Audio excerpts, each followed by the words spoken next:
On fait venir un autre qui est très connu dans notre secteur, puisque c'était un médecin qui était vétérinaire, qui a parcouru tous les chemins de nos campagnes, ici, en Gironde, en Sud-Gironde et de partout. Il s'appelle Alain de Peretti, on peut l'applaudir. Il va vous faire une petite présentation personnelle. Il maîtrise son dossier sur le bout des doigts. Je te passe la parole. Alain. Merci Yves. Alors donc, j'ai promis à Yves d'être resté dans les temps qui me sont impartis et qui ont été un petit peu grignotés par... Voilà, mais c'est pas grave, c'était tout intéressant. Et donc c'est pour ça que j'ai pas l'habitude de parler, de lire, mais je me suis astreint à ça de manière à rester dans un temps correct. Alors, je me suis fait une spécialité qui n'est pas vétérinaire, enfin qui est un petit peu paravétérinaire, qui est le halal, qui a été un combat que j'ai engagé il y a 12 ans avec une association qui a maintenant plus de 20 000 membres. Et donc, ce combat contre le halal m'a amené à décrypter l'islam, automatiquement. En tant que praticien, je ne peux pas étudier une maladie sans en chercher la cause. Hein, on est d'accord. Alors, j'ai découvert que, peu à peu, que le halal était un moyen de conquête absolument extraordinaire qu'on peut qualifier de soft power. Le halal est un soft power de conquête de l'islam. Et je vais essayer de vous le démontrer dans mon propos. Alors, il se trouve que notre civilisation est prise dans un piège mortel dont les mâchoires sont d'une part l'islamisation et d'autre part le wokisme destructeur. Le tout au service du mondialisme. Ces deux dangers mortels sont la conséquence d'un épuisement moral et spirituel des peuples européens qui sont des signes évidents de décadence. Alain Finkielkraut, en 1987, dans son ouvrage « La défaite de la pensée », parlait de l'affrontement des fanatiques contre les zombies. Nous y sommes.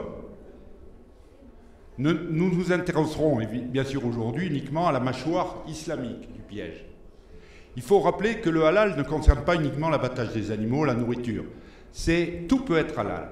Halal veut dire licite, autorisé, pur.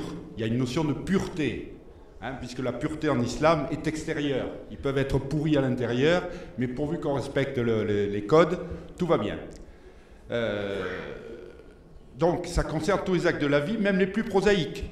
Comment aller au cabinet, etc. Tout est halal. Tout est concerné par le halal.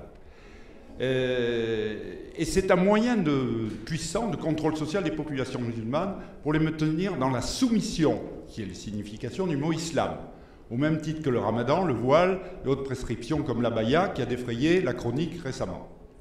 Je vais vous en reparler tout à l'heure.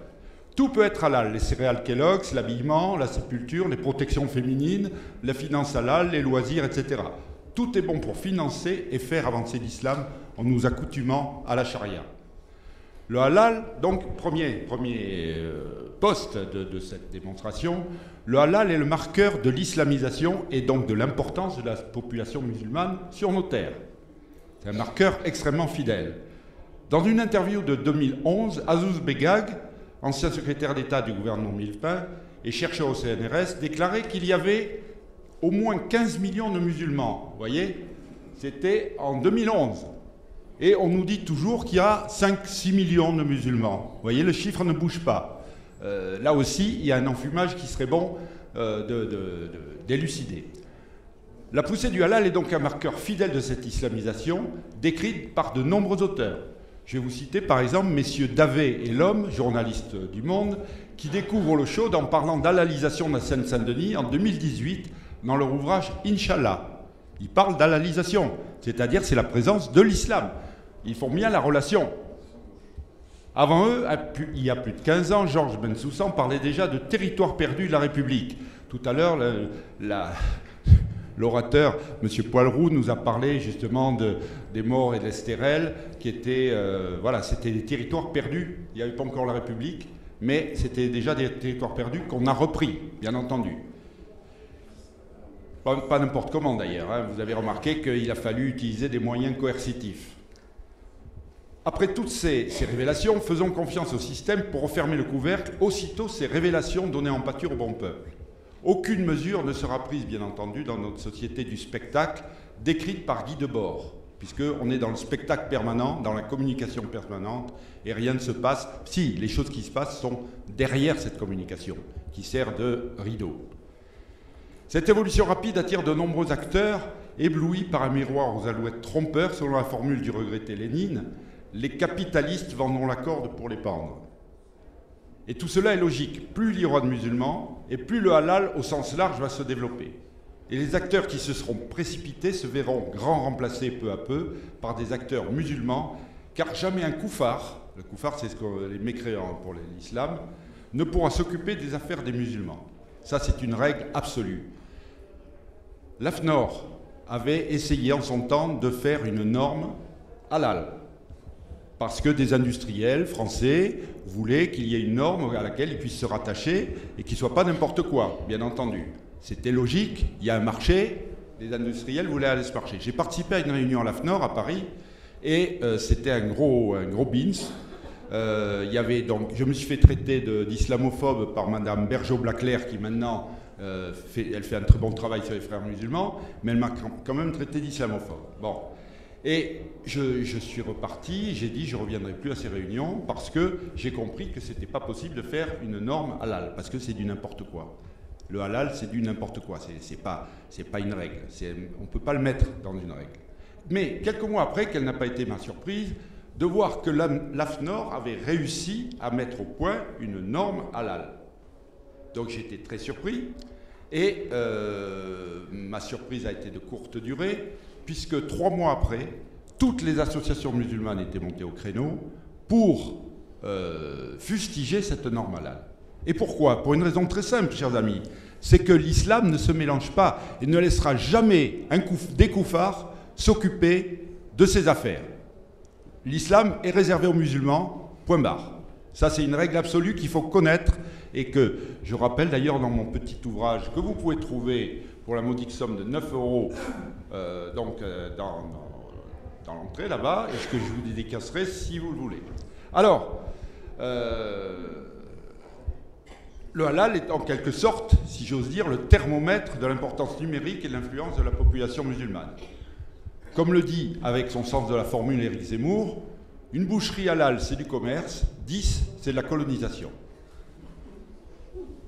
Deuxième point, donc dans l'étude du halal, au sens large bien entendu, encore une fois j'insiste sur ce sens large. Le halal est un vecteur de l'islamisation. Cette halalisation n'est pas le fruit du hasard ni d'un phénomène naturel.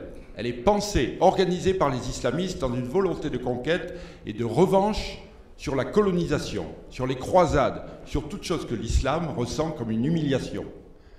Du fait, évidemment, nous les avons mis dans cet état, par la supériorité du monde occidental et leur infériorité du fait de règles sclérosantes et absurdes de la charia, puisque le gros problème de l'islam, ce sont leurs règles qui sont sclérosantes. Trop nombreux sont les commentateurs politiques et décideurs qui n'ont pas la moindre idée des textes fondateurs de l'islam et qui pérorent en affirmant que l'islam ce n'est pas cela. Pour exonérer l'islam, ils conçoivent toutes sortes de termes comme radicalisé, islamiste, salafiste, intégriste, islam politique, etc. Comme Madame Bergeau-Blaclair qui n'attaque que l'islam politique. Or, l'islam est un tout. On ne peut pas le diviser.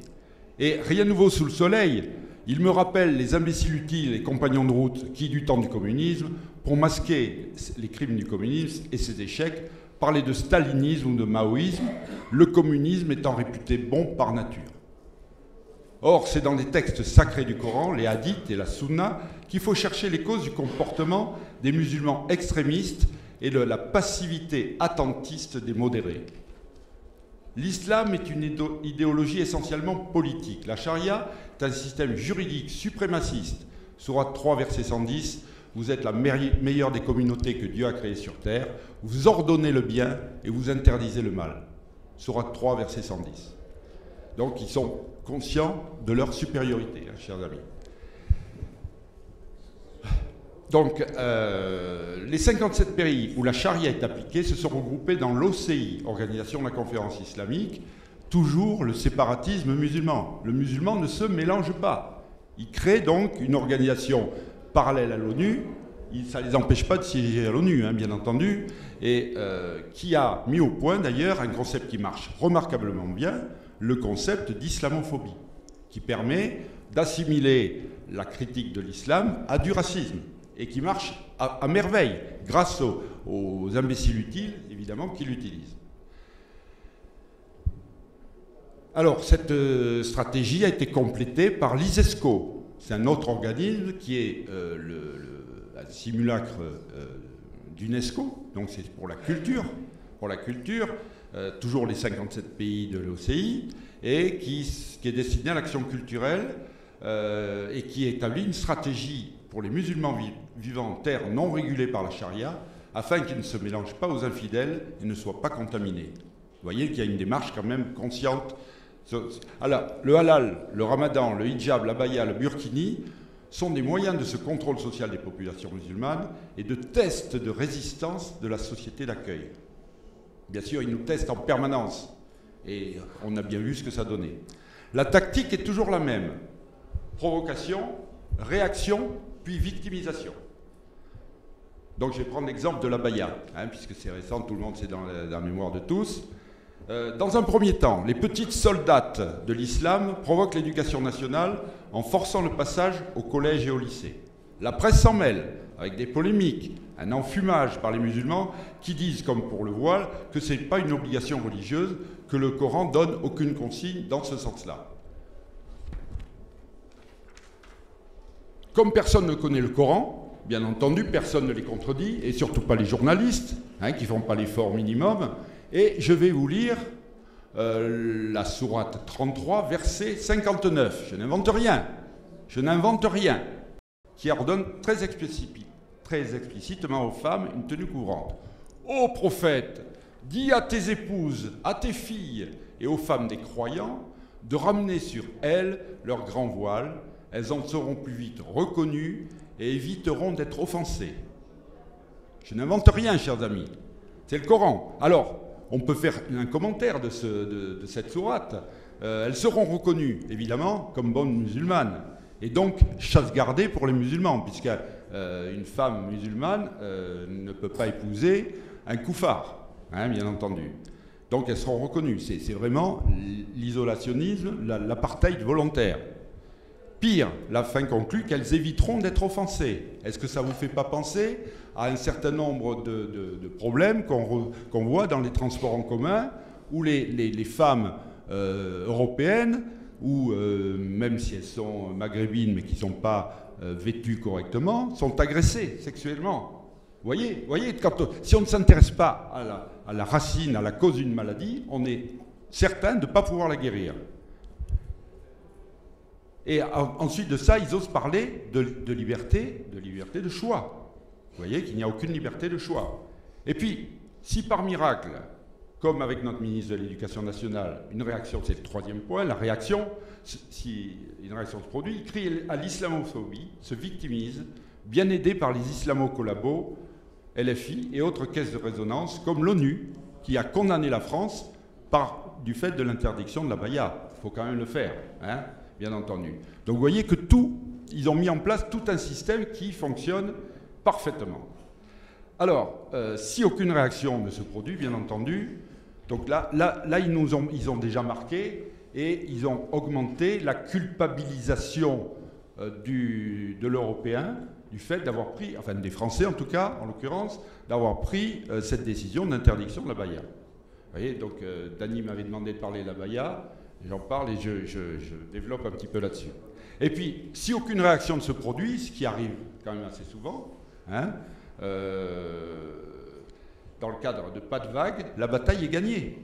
Et l'islam avance comme ça, c'est l'halalisation douce qui est complétée sur notre sol, on l'a constaté, par la guérilla urbaine de chasse aux sous-chiens et de conquête territoriale. C'est la culture de la razzia. Les journalistes nous parlent régulièrement des délinquants, du passage qui les étonne de la délinquance au djihad. Hein, vous avez dû entendre ce raisonnement. Mais c'est un passage qui est tout naturel, puisque vous avez dans le Coran, il y a plusieurs sourates, bien entendu, mais notamment la sourate 8, qui s'appelle le butin. Est-ce que vous pensez qu'un livre saint qui s'occupe du butin et du partage du butin, est un livre saint? Il faut qu'on ne soit pas saint d'esprit pour gober cette absurdité. Mais personne ne fait l'effort. Aucun journaliste ne fait l'effort, aucun homme politique ne fait l'effort de connaître ce qu'est l'islam. Vous pouvez le faire, je répète, ça coûte 9 €, un petit ouvrage qui est un vadémécum qui vous montrera comment les bases qu'il faut savoir de l'islam, les principes élémentaires, bien entendu, et les conséquences que ça a sur le vivre ensemble. Notamment, j'ai développé particulièrement les relations par rapport aux femmes et les relations par rapport à la santé mentale. Parce que s'il y a autant effectivement, l'islam crée des déséquilibres. Et c'est pas que moi, je vous cite des auteurs, psychiatres, psychologues, etc., qui le disent, notamment un psychiatre qui s'appelle Wafa Sultan, qui est d'origine syrienne, qui est installé aux États-Unis, et qui dit des choses très intéressantes sur cette tendance à la schizophrénie, à la paranoïa, initiée par ces valeurs entre guillemets chrétiennes. Alors, je terminerai, j'ai pratiquement terminé, pour terminer sur une note positive, quelles sont les pistes pour combattre? Parce qu'il n'est pas question d'accepter tout ça. Alors, la première piste que vous allez me dire, il faut appliquer la laïcité. Alors la laïcité, chers amis, je vais peut-être vous décevoir, elle est inopérante pour lutter contre l'islam. L'islam se sert de la laïcité. Erdogan a dit, la laïcité c'est comme un bus, on en descend quand on est arrivé à destination. Pourquoi? Parce que avec notre fameux principe d'égalité, l'islam est mis à égalité avec d'autres religions, bien entendu. On ne peut pas le réprimer parce qu'on ne réprime pas les autres religions qui, elles, ne posent pas de problème. Et du coup, ils en profitent, ils trouvent un ventre mou face à leurs avancées. Et l'islam ne connaît pas la notion de laïcité. C'est quelque chose qui est... c'est une invention chrétienne, je regrette de le dire, mais c'est une invention chrétienne qui a été développée après, bien sûr, qui s'est développée après. Alors, deuxième moyen, il faut mettre à nu l'islam en faisant l'effort de le connaître, de diffuser la vérité à son sujet. Écouter ce que disent les ex-musulmans et les soutenir, parce que la plupart du temps, les ex-musulmans, ils sont mis de côté, un petit peu comme Laurent Berton nous disait qu'il était mis de côté par les médias, parce qu'il tenait un discours non politiquement correct, qui ne convenait pas aux médias, il était mis de côté. Mais les ex-musulmans, il y en a qui sont extrêmement intéressants, on ne les entend jamais sur les plateaux. Ils ne seront jamais invités sur les plateaux, bien entendu. Et je veux les soutenir. D'ailleurs, il y a un livre dont je vous recommande la lecture, aux éditions Riposte Laïque, qui s'appelle « L'islam mis à nu par les siens ». Ensuite, bien, troisième point, arrêter l'immigration, bien entendu, faire remigrer et interdire la construction de mosquées qui ne sont pas des édifices religieux. Erdogan, je le cite encore, dit « les mosquées sont nos casernes ». Quatrième point, un point qui est à mon avis très intéressant qu'on devrait utiliser pour pacifier les quartiers, et dont on ne parle jamais, faire des contrôles fiscaux sur tous les organismes islamiques, mosquées, organismes de certification halal, ONG de charité islamique et immigrationnistes. Là, je pense qu'il y a beaucoup d'argent qui coule et qui permet l'installation et la prospérité de l'islam. Cinquième point, et ça c'est des trucs faciles à faire, hein, si on veut. Vous savez qu'Al Capone a été vaincu par un contrôle fiscal. Cinquième point, alors là c'est un peu un vœu pieux si j'ose dire, amener les musulmans à apostasier, voire même à se convertir à l'Église catholique, si elle veut bien se bouger et sortir du jeu de dupes, du dialogue interreligieux, etc. Voilà, donc, conclusion, je suis dans les temps. Voilà. Le halal est bien le marqueur et un vecteur d'islamisation, un soft power complétant le hard power du djihad terroriste. La coexistence avec l'islam est impossible. Vous avez vu au procès de Magnanville, l'inculpé, Mohamed Lamine Aberouz, qui est complice du tueur de Magnanville, affirme haut et fort que l'islam n'est pas compatible avec notre société. Oui. Pour paraphraser, je terminerai par une phrase qui est de ta composition. De mon cru. Pour paraphraser Ségolène Royal, on peut même dire que l'halalitude est le prélude à la dimitude. Bravo, docteur. Il y a d'ailleurs, puisque Alain... Merci pour lui. Alain, il y a un livre qui vient de sortir. Notamment, tu parlais des musulmans qui ont changé de bord, si j'ose dire. Il y en a un, notamment récemment, qui a écrit un livre qui s'appelle « Être français ». Je ne sais pas si vous l'avez entendu sur CNews. Il s'appelle Omar Youssef Souleiman. C'est un monsieur qui commence à convertir la plupart de ses concitoyens. Enfin, il essaie tout au moins. Il est condamné à mort par les autres. Et c'est un bouquin à lire aussi. Parce qu'on a affaire à des gens comme ça. Il n'y aura qu'avec des gens comme ça que nous pourrons opérer par la suite. Docteur, merci de cette belle présentation.